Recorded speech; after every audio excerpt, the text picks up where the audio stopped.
Naaresto ang isang street-level individual sa Camarines Norte matapos makuhanan ng illegal na droga sa isinagawang search warrant operation. Dakong 3:30 ng madaling araw nang isinagawa ng Vinson's MPS katuwang ang PDEU, 1st PMMC SWAT at buong Camarines Norte PPO sa koordinasyon ng PDEA Regional Office 5 ang operasyon sa bayan ng Vinson's, Camarines Norte.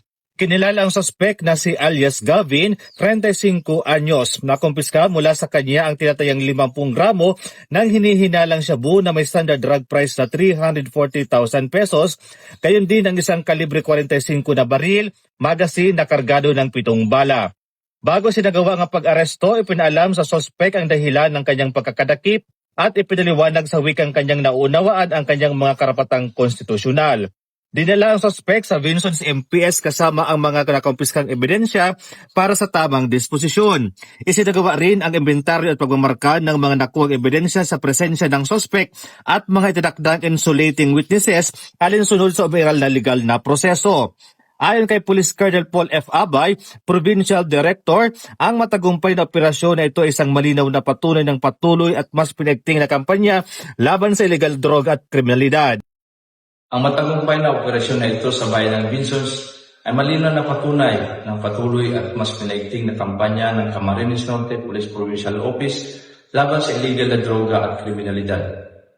Sa pamamagitan ng maayos na koordinasyon ng ating mga operatiba, katuwang ang PDEA, muli nating naipakita na walang uwang sa aming lalawigan ang mga illegal na gawain.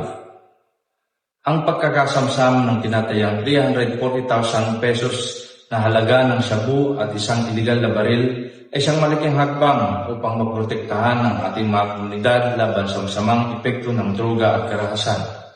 Sa patuloy ng mga sangkot sa pagpapakalat ng illegal na droga, ito ay malinaw naming babala. Hindi kami titigil, patuloy naming tutugisin at pananagutin ang sinumang lalabag sa batas. Mas paigtingin pa namin ang aming intelligence at operation upang masawata ang inyong illegal na gawain. Hinihikayat din namin ang publiko na makiisa at magkapagtulungan sa kapulisan. Ang inyong mga impormasyon ay mahalaga upang tuluyang mapuksa ang illegal na droga at mapanatili ang kapayapaan at kaayusan sa Camarines Norte. Makakaasa po kayo na ang inyong kapulisan ay nananatiling tapat, handa, nakatuon sa paglilingkod para sa ligtas at maayos na pamumuhay ng bawat mamamayan. Ang nasabing operasyon ay bahagi ng pinagtingin na kampanya ng Pro-5 alinsunod sa PNP Focus Agenda under Enhanced Managing Police Operations. Tiniyak naman ng Pro-5 ang patuloy na dedikasyon at sa kapayapaan at kaayusan na nagpapatibay sa advokasya ng bagong PNP para sa bagong Pilipinas, serbisyong mabilis, tapat at nararamdaman. Mula dito sa Camp Brigadier General Simeon Ola, Legazpi City, ako po si Police Staff Sergeant Mercury Topilo Bendino Jr. Nag-uulat para sa Police News Network at ito ang bagong PNP para sa bagong Pilipinas, serbisyo mabilis, tapat at nararamdaman.